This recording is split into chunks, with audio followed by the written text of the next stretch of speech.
नमस्कार, आप सभी का स्वागत है YouTube channel running agro farmers पर और मैं हूं राकेश मंडोतिया। दोस्तों, आज अपन इस वीडियो में बात करने वाले हैं कि एग्रीकल्चर का स्कोप क्या है। तो एग्रीकल्चर का स्कोप आज अपन डॉक्टर ध्रुव गोदरा सर से जानने का प्रयास करेंगे। वीडियो की शुरुआत करने से पहले मैं सर का थोड़ा सा परिचय देने का प्रयास करता हूं।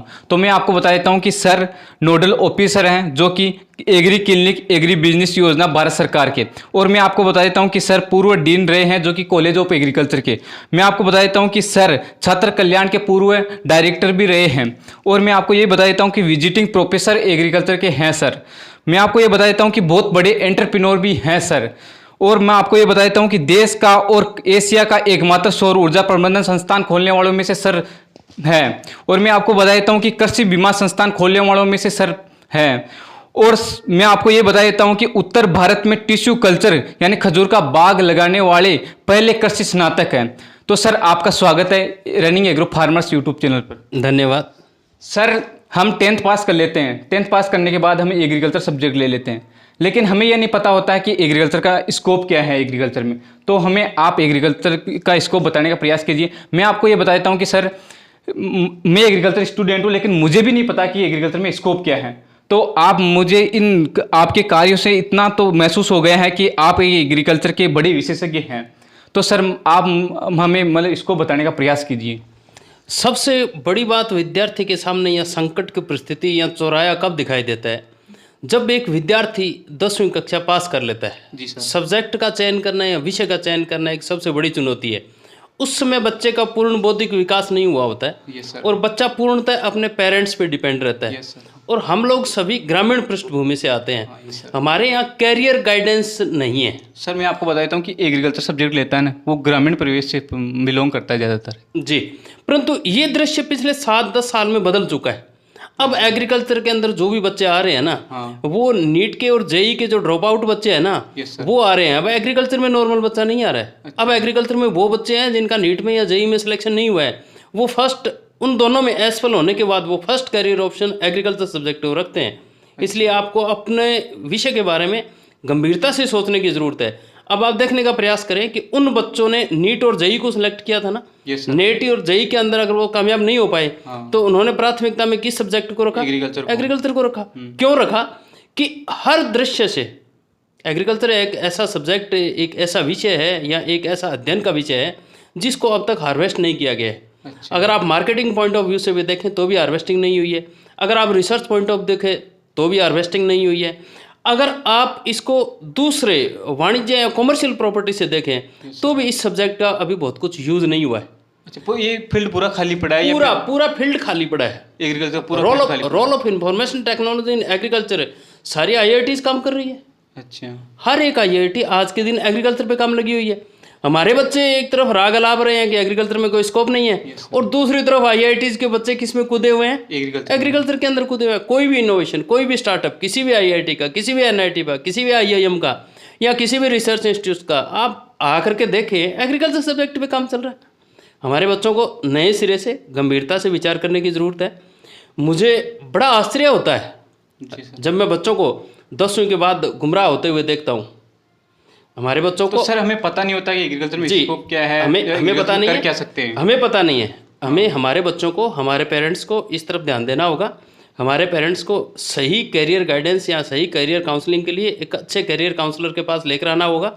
जब उसकी अच्छे तरीके से करियर काउंसलिंग होगी तब बच्चा अच्छे से सब्जेक्ट का चयन कर पाएगा। उससे बच्चों में आगे कामयाब होने का सक्सेस रेशो बहुत बढ़ेगा। उदाहरण के तौर पर मैं आप बताऊं, आप पिछले 5 सालों का इस समय बोर्ड के परिणाम आ रहे हैं, आप उनका अध्ययन करने का प्रयास करें कि प्रत्येक बच्चे की बोर्ड के अंदर, प्रत्येक स्कूल, हर स्कूल 10-10 बच्चों के फोटोग्राफ छाप रहा है कि फलाने बच्चे ने 92 स्कोर किया, 98 स्कोर किया, ऐसा हो रहा है। परंतु आप उन बच्चों को 5 साल बाद देखें, वो बच्चे कहाँ खड़े हैं? वो बच्चे आपको भी आज भी आपको गांव गलियों और चौराहों में घूमते हुए दिखाई देते हैं। ये सोचते हैं यार उस टाइम तो ये मेरिट में था, अच्छा था, मेरिट में आज था। इसके साथ क्या हुआ? उसके साथ क्या होता है कि वो ये जो निजी शिक्षण संस्थान से हैं, या आप जिस कैरियर गाइडेंस के लिए आप जिनके पास जाते हो, वो किसी न किसी तरीके से किसी न किसी प्राइवेट इंस्टीट्यूशन से जुड़ा हुआ है। अच्छा। और वो अपने उस कैरियर इन्हांसमेंट को छोड़ करके और बच्चे के करियर को ख़त्म कर देता है। जो बच्चे में पोटेंशियल है वो उसको आइडेंटिफाइड करने की कोशिश नहीं करता। उसकी साइकोलॉजी ये रहती है कि जिस इंस्टीट्यूशन के साथ मैं जुड़ा हुआ हूँ उसमें उस बच्चे का एडमिशन हो जाए, ताकि उसको उससे सर संबंधित कभी-कभी कमीशन मिल क्या जाए। होता है, अपने मतलब अपनी खुद के लिए दूसरों का भविष्य खराब कर देते हैं। बिल्कुल कई सारे स्टूडेंट ऐसा होता होते है, हैं। ऐसा पेरेंट्स भी करते हैं। हाँ। पेरेंट्स क्यों करते हैं कि पेरेंट्स को पता नहीं होता। हाँ, ये पेरेंट्स आज भी ट्रेडिशनल तरीके से लगे हुए हैं। हाँ। आप करियर काउंसलर का बैकग्राउंड जानने का प्रयास करें कि करियर काउंसलर है कहाँ से, करियर काउंसलर की खुद की क्वालिफिकेशन क्या है। जो खुद नॉन क्वालिफाइड है वो आपको करियर गाइडेंस क्या देगा?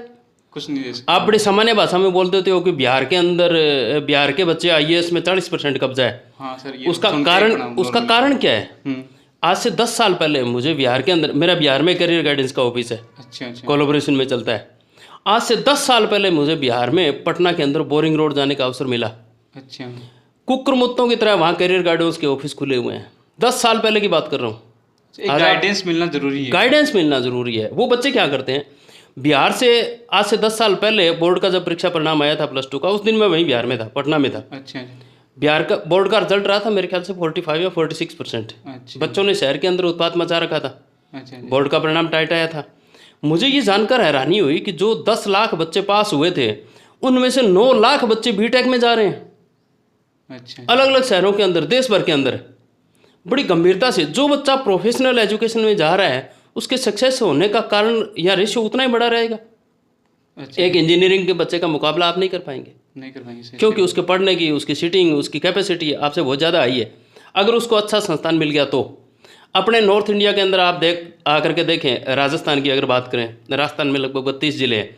32 ज़िलों में कहीं आपने, मेरे ख्याल से आप एज ए स्टूडेंट हैं एग्रीकल्चर के, आपने कहीं भी करियर कंसल्टेंसी का ऑफिस नहीं देखा होगा। नहीं है, नहीं सर, गाइडेंस मिलती पता ही नहीं है। हाँ, मैं एकमात्र ऑनलाइन करियर गाइडेंस इंस्टीट्यूट चलाता हूँ। तो मेरा आप- ऑफलाइन नहीं है। आप बताते हो तभी तो मैं आपके पास आया कि मैं सर मैं ऑफलाइन नहीं आराम हूँ, से सही मैं तरीके ऑफलाइन से नहीं हूँ, बता मैं सकते हैं। ऑनलाइन हूँ। हाँ मैं ऑनलाइन होने का कारण क्या है, मेरा ये प्रयास है कि अगर आपके पास मोबाइल आपके हाथ में है हाँ तो आप उस मोबाइल से ऑनलाइन जुड़ जाइए ना मेरे पास। सही है सर। हाँ आपके पास फीस नहीं है तो आप संडे को मेरे निःशुल्क कार्यक्रम में आइए, अच्छा अच्छा वहाँ बैठिए।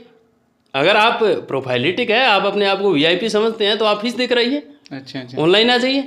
नंबर दे रखा है, नंबर आपको स्क्रीन पे भी दिखाई दे रहा होगा, आप टेलीग्राम पर भी है, एक बार WhatsApp पर मोबाइल नंबर बोल दीजिए आप। 9041778306। तो आप भी अगर चाहते हो कि गाइडेंस मिले तो आप ले सकते हो सर। समस्या क्या है, नहीं मिलती मेरे से करियर गाइडेंस नहीं मिलती। उसका कारण है अच्छा आम आदमी नंबर देखते ही फोन करने का प्रयास करता है, अच्छा। फोन नहीं जबकि करना, फिर मेरा- क्या करना है आपको? मैं फोन उठाता ही नहीं।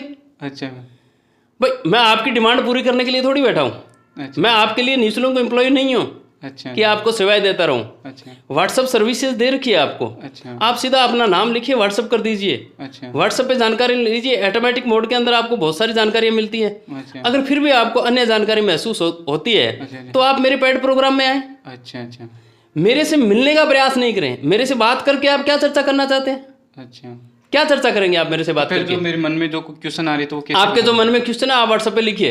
अच्छा व्हाट्सएप व्हाट्सएप ऑटोमेटिक सर्विसेज आपको मेरी वॉइस के अंदर, मेरी रिकॉर्डिंग के अंदर, मेरी वीडियोस के अंदर, मेरी डबिंग के अंदर आपको आंसर देने का प्रयास कर रही है। अच्छा अच्छा अगर उसके बाद भी आपके समझ में नहीं आता है तो आप उसी व्हाट्सएप को लिख करके छोड़ दीजिए अच्छा। कि हम आपसे बात करना चाहते हैं। अच्छा। बिल्कुल, मेरी जो फिर करियर बात- काउंसलिंग टीम है वो आपसे कांटेक्ट कर लेगी। और उसको मतलब मिलेगी गाइडेंस? बिल्कुल, उसको प्रॉपर गाइडेंस मिलेगी। ये काम हम पिछले 10 साल से कर रहे हैं। आपको जानकर हैरानी होगी कि मेरे गाइडेंस के बच्चे या मेरा कोई भी बच्चा, अच्छा मैं करीबन 32 स्किल्स के अंदर काम करता हूँ। अच्छा एग्रीकल्चर स्किल्स के अंदर आपने देखा होगा सोलर इंस्टीट्यूट एशिया के अंदर सबसे पहले मैंने खोला था। हाँ सर ये बात- कृषि बीमा संस्थान की बात करो तो लोग फसल बीमा योजना को इन 5-7 सालों में जानने लगे हैं। हाँ मैंने 2007 से कृषि बीमा संस्थान खोल रखा है। अगर आप एग्रीकल्चर फार्मिंग की बात करो तो टिश्यू कल्चर प्लांट्स की खेती मैंने सबसे पहले शुरू की थी। अच्छा अच्छा तो ये कैरियर ऑप्शंस हैं। अब प्रेजेंट के अंदर मैं ड्रोन टेक्नोलॉजी पे काम कर रहा हूँ, अच्छा बहुत सारे बड़े एरोस्पेस इंस्टीट्यूशंस के साथ मिलकर काम कर रहा हूँ। हम इस विजन को ही नहीं समझ पा रहे हैं, role of information technology in agriculture. मैं आपको बताता हूँ कि सर को 15 साल से अधिक एक्सपीरियंस है एग्रीकल्चर फील्ड में। अच्छा अब सबसे बड़ी समस्या क्या आती है, हमारा बच्चा चाहे ग्रेजुएट हो जाए, अच्छा हमारा बच्चा चाहे पोस्ट ग्रेजुएट हो जाए, हमारा बच्चा चाहे डॉक्टरेट हो जाए, अच्छा मतलब ग्रेजुएशन कर ली तो भी बच्चा एओ की तैयारी करेगा, डब्ल्यूओ की तैयारी करेगा, एग्रीकल्चर सुपरवाइजर की तैयारी करेगा, बैंकिंग ऑफिसर्स की तैयारी करेगा, यही ऑप्शन है। हाँ जब उसको आगे कुछ नहीं दिखाई देता है तो वो मजबूरीवश कहीं ना कहीं किसी ऐसे इंस्टीट्यूशन में एमएससी में एडमिशन लेता है जो आईसीआर से एक्रेडिटेड नहीं है। अच्छा इसका मतलब वो क्वालिफिकेशन उसकी किसी काम की नहीं है। हाँ फिर वो वही तैयारी करता है, डब्ल्यूओ की करता है, एओ की करता है, मार्केटिंग ऑफिसर करता है, बैंक ऑफिसर्स की करता है। और तो उसकी बेसिक क्वालिफिकेशन ग्रेजुएशन है, फिर आपको एमएससी करने की जरूरत क्या थी? फिर वो एमएससी में टाइम पास कर लेता है 2 साल, फिर वो पीएचडी में आ जाता है। अच्छा। डॉक्टरेट में आने के बाद वो तैयारी किसकी करता है, फिर योग की करता है, डबल योग की करता है, एग्रीकल्चर सुपरवाइजर की करता है। मुझे बड़े हैरानी होती है जब मैं डॉक्टरेट किए हुए लोगों को एग्रीकल्चर सुपरवाइजर लगे हुए देखता हूँ। हाँ सर, लगते हैं। जब एग्रीकल्चर सुपरवाइजर ही लगना था तो बेसिक क्वालिफिकेशन उसकी एग्रीकल्चर थी, ग्रेजुएशन थी, आप उसके बाद में प्रयास करते रहते कंटिन्यू, सही सर। उसके साइड में कोई और काम करते थे। आपको एक्स्ट्रा और क्वालिफिकेशन लेने की जरूरत क्या थी, घर वालों को एक्स्ट्रा खर्चा करने की जरूरत क्या थी। इसका मतलब क्या है कि आपको ये नहीं पता कि ग्रेजुएशन करने के बाद कौन कौन से करियर ऑप्शंस हैं। अगर आप सरकारी जॉब में जाना चाहते हैं तो बेसिक क्वालिफिकेशन जो ग्रेजुएशन के बाद है वो नॉर्मल से कोर्स है, डब्ल्यूओ की पोस्ट निकलती है, एओ की पोस्ट निकलती है, एग्रीकल्चर सुपरवाइजर की पोस्ट निकलती है। अच्छा। अगर आप पोस्ट ग्रेजुएशन के बाद जा रहे हैं तो बड़ी हैरानी की बात है कि एग्रीकल्चर लेक्चरर की +2 स्कूलों के अंदर पोस्टें निकली थी, कैंडिडेट ही नहीं मिले आरपीएससी को। कैंडिडेट ही नहीं मिले। 550 पोस्टें निकली थी, मेरे ख्याल से 70 कैंडिडेट आए थे। अच्छा। एग्रीकल्चर। उसके बाद में योग्यता चेंज की, योग्यता चेंज करने के बाद भी बच्चे नहीं मिले। अच्छा। मतलब इससे बड़े दुर्भाग्य की बात क्या होगी कि हमारे बच्चों को करियर गाइडेंस के बारे में पता नहीं है। डॉक्टरेट की पोस्टें थी, मैं आपको बड़ी हैरानीजनक बात हूँ, YIP प्रोग्राम चल रहा है, अच्छा। Young entrepreneurship program. अच्छा, ये क्या होता है? YIP एक नई स्कीम है गवर्नमेंट की, अच्छा। जिसको आप लोग यूँ कह सकते हैं कि जो बड़े विभाग हैं उन विभागों के अंदर सहायक के रूप में या एंटरप्रेन्योर के रूप में बच्चों को लगाया जा रहा है फिक्स सैलरी के ऊपर। YIP के अंदर अलग अलग कैटेगरीज के बच्चे निकाले गए हैं, अलग अलग कैटेगरीज के पोस्टें निकाली गई है, जिनमें इंजीनियरिंग साइड भी है, जिसमें एग्रीकल्चर साइड भी है। पर बड़ी हैरानी की बात है कि हमारे बच्चों को ये भी नहीं पता कि आवेदन कहाँ करना है। अच्छा, तो यही तो पूछ रहा हूँ मैं कि हमें पता ही नहीं होता। ये गवर्नमेंट सेक्टर्स हैं। इसके बाद में हमारे बच्चों को ये नहीं पता कि कोऑपरेटिव सेक्टर्स कौन कौन से हैं। हाँ। उसके बाद में हमारे बच्चों को ये नहीं पता कि प्राइवेट सेक्टर्स क्या क्या है। हाँ। हमारे बच्चे ग्रेजुएशन करते हैं किसी भी प्राइवेट कंपनी में लगने की कोशिश करते हैं। हाँ। हमारी प्राइवेट कंपनियां बच्चों को हार्वेस्टिंग करती है, मुश्किल से 2 लाख रुपए सैलरी 1 साल के अंदर देती है और उनको पूरे साल दौड़ाए रखती है। अरे 2 लाख रुपए का ही अगर कोई काम करना है तो मेरे प्रोग्राम के अंदर आ जाओ कभी भी। अच्छा। ऑनलाइन आ जाओ, 2 लाख रुपए का आदमी घर बैठे बना दूंगा। आप सब जमीन जगह वाले हो, खेतीबाड़ी है आप लोगों के, ठीक ठाक ज़मीनें हैं आप लोगों के, खेती की कोई भी प्रोडक्ट है, खेती के हर प्रोडक्ट की मार्केट के अंदर इतनी डिमांड है कि आप उसको पूरी नहीं कर सकते। मैं देश के अंदर एकमात्र नेचुरल फार्मिंग करने वाला खजूर का किसान हूँ, 25 एकड़ के अंदर फार्म लगा हुआ है। हाँ, मैं पूरे देश की रिक्वायरमेंट पूरी नहीं कर सकता। नहीं कर सकते हैं। हाँ। अगर आज दिन से हाँ। प्रत्येक किसान अपने खेत में खजूर लगाना शुरू करे तो अगले 50 साल बाद भारत के नागरिकों की डिमांड पूरी होगी। तो सर मैं आपसे एक बात कहना चाहता हूँ कि मैं एक वीडियो ऐसा भी करूँगा आपके साथ कि खजूर की मतलब खेती कैसे कर सकते हैं। तो बिल्कुल बिल्कुल, आप मेरे साथ कोई भी वीडियो नहीं, आप मेरे साथ अनेकों वीडियो कीजिए, सीरीज चलाएं आप कैरियर गाइडेंस के लिए। सभी को पता चले ये कि यार एजुकेशनल खजूर की इनिशिएटिव है। हाँ। आप इस इनिशिएटिव में सहयोगी बने। आप बच्चों को बताएं कि आगे क्या अपॉर्चुनिटीज हैं। प्रोजेक्ट ऑफिसर्स की पोस्टें आती है कॉन्ट्रैक्ट बेस के ऊपर। आपको ये भी पता नहीं है कि सेबी के अंदर, सिक्योरिटी बोर्ड ऑफ एक्सचेंज के अंदर एग्रीकल्चर की पोस्ट निकलती है, एग्रीकल्चर की पोस्ट भरी जा रही है। आप सेबी की वेबसाइट खोलिए, उनके ऊपर एम्प्लॉय लिस्ट देखिए, आपको कोई भी एग्रीकल्चर ग्रेजुएट वहाँ एम्प्लॉय नहीं मिलेगा। जबकि प्रोग्राम कहाँ चल रहे हैं, ग्राउंड में चल रहे हैं, किससे रिलेटेड चल रहे हैं, एग्रीकल्चर से रिलेटेड चल रहे हैं। आप सबको पता है कि NCDX चल रहा है, ऑनलाइन चल रहा है। आप लोगों को एक शानदार तरीके से बता दिया कि NCDX एक सट्टा है। अरे सट्टा हो तो भारत सरकार उसके लिए एक कॉन्स्टिट्यूशन बॉडी थोड़ी बनाती, सही बात। भारत सरकार उसकी भर्तियां थोड़ी करती, भारत सरकार उसके लिए बोर्ड थोड़ी बनाती, भारत सरकार उसके लिए रिसर्च इंस्टीट्यूशन थोड़ी चलाती, भारत सरकार उसके लिए ट्रेनिंग इंस्टीट्यूशन थोड़ी चलाती। NISM एशिया का एकमात्र इंस्टीट्यूट है, नेशनल इंस्टीट्यूट ऑफ सिक्योरिटी। अच्छा, इसके लिए बोर्ड क्या योग्यता होनी चाहिए, क्या करना चाहिए? अलग अलग कोर्सेज हैं। अच्छा, कोर्स करने अगर आप पढ़ना नहीं चाहते हो, अच्छा। आपके दिमाग में ये है मैंने +2 एग्रीकल्चर में कर लिया, मैं आगे कुछ नहीं करना चाहता, हाँ। तो आप कंसल्टेंट बन जाएं, सर्टिफिकेट कोर्स करके आए। अच्छा। आपको कोई गाइडेंस नहीं मिल रही है, सर्टिफिकेट कोर्स कहाँ करना है, तो मेरे पास आ जाएं, मैं आपको करवा दूंगा। आपके बच्चे JEE का एग्जाम दे रहे हैं, एग्रीकल्चर को छोड़ दीजिए आप। अच्छा। आपके बच्चे +2 के बाद JEE का एग्जाम दे रहे हैं, प्रेजेंट में रिजल्ट आ चुका है। अच्छा। आपके बच्चे का कहीं एडमिशन नहीं हुआ है, अच्छा। पर आपके एडमिशन है, कहीं ना कहीं एक इंटरेस्ट है कि मेरे बच्चे का IIT में हो। अच्छा। तो आपके बच्चे को IIT की डिग्री चाहिए ना, तो आप IIT की डिग्री के लिए, कंसल्टेंसी के लिए मेरे पास आ जाइए, मैं आपको रास्ता बता दूंगा। आप अपने बच्चे को IIT की डिग्री दिलवा सकते हो, IIT मद्रास जैसे इंस्टीट्यूशन की डिग्री दिलवा सकते हो, घर बैठे दिलवा सकते हो। सरकार ने हाइब्रिड मोड के अंदर एजुकेशन लॉन्च कर रखी है। अच्छा। आप वहाँ जाकर भी क्लासें लगा सकते हो, आप ऑफलाइन भी क्लासें लगा सकते हो। आपने ग्रेजुएशन कर लिया, आप आगे पढ़ने की हैसियत में नहीं है, आप आगे खर्चा नहीं कर सकते, तो आप जो सरकार के नए इनिशिएटिव्स चल रहे हैं आप उसके अंदर आ जाएं। आप ड्रोन टेक्नोलॉजी आज बड़ा हाईलाइटेड इशू है। हम प्रत्येक स्टेट के अंदर 500 बच्चों को निःशुल्क एजुकेशन दे रहे हैं। अच्छा। सरकार की तरफ से सरकार खर्चा दे रही है, बच्चों का रजिस्ट्रेशन हम कर रहे हैं। अच्छा। तो एक टारगेट है, एक टारगेट बेस काम कर रहे हैं हम लोग। क्या इंतजार करते हैं कि एक बार ये होगा उसके बाद स्टार्ट करेंगे, तब तक वो उसमें फीलिंग हो चुकी होती है। अच्छा अच्छा। हमारा बच्चा पीछे रह जाता है। हाँ। अब आप डॉक्टरेट की बात करो, मुझे बड़ा हैरानी हुई है। मैं हनुमानगढ़ ज़िले से आता हूँ। हनुमानगढ़ ज़िले के अंदर एग्रीकल्चर कॉलेज खुले हैं 2। हाँ खुले हैं। किसी भी कॉलेज में स्टाफ नहीं है। हाँ नहीं है स्टाफ, हमारी स्टाफ नहीं है, अभी मैं पढ़ रहा हूँ वहाँ है नहीं स्टाफ। मैं मज़ेदार बात बताऊँ, मैं पैथोलॉजी से आता हूँ, हाँ आप पढ़ाई होगी। एग्रीकल्चर प्लांट पैथोलॉजी से आता हूँ। हाँ। 2006 के बाद जिले के अंदर एग्रीकल्चर प्लांट पैथोलॉजी में कोई भी व्यक्ति पीएचडी नहीं है। अच्छा। मैं लास्ट व्यक्ति हूँ जिसने एग्रीकल्चर के अंदर 2006 से पीएचडी पास आउट की। उसके बाद में मैं बॉटनी में पीएचडी करके आया हूँ। अच्छा। उसके बाद में मैं पोस्ट डॉक्टरेट करके आया हूँ सोलर एनर्जी के अंदर। अच्छा। मतलब मुझे बड़ी हैरानी होती है। मैं करीबन 18 स्किल ट्रेनिंग्स का एक्सपर्ट हूँ। अच्छा। प्रैक्टिकल चल रही है, ग्राउंड पे चल रही है। मेरे काम ऐसे हैं जिनको ग्राउंड पे इम्प्लीमेंट करना पड़ता है। अच्छा। सौर ऊर्जा कोई बोलने से थोड़ी होता है। नहीं होता। सौर ऊर्जा ग्राउंड में इम्प्लीमेंट किया है, फार्मिंग के अंदर चल रहा है। ड्रोन की ट्रेनिंग चल रहा हूँ तो क्या ड्रोन आपको बताने से काम चल गया? ड्रोन को फील्ड में एग्जीक्यूट करना पड़ता है। ड्रोन को फील्ड के अंदर सफर करके दिखाना पड़ेगा। आपको कॉस्ट निकाल के बतानी पड़ेगी कि लेबर कॉस्ट से मैकेनिकल कॉस्ट कितनी कम आ रही है। आपको हर फील्ड के अंदर नीचे जाना पड़ेगा। आप एग्रीकल्चर के अंदर आ जाते हैं, खजूर के अंदर आ जाते हैं, तो भाई खेती आज के दिन मार्केटिंग का काम है। अच्छा। हाँ मार्केटिंग का काम है। आप मार्केटिंग को अवॉइड करना चाहते हैं।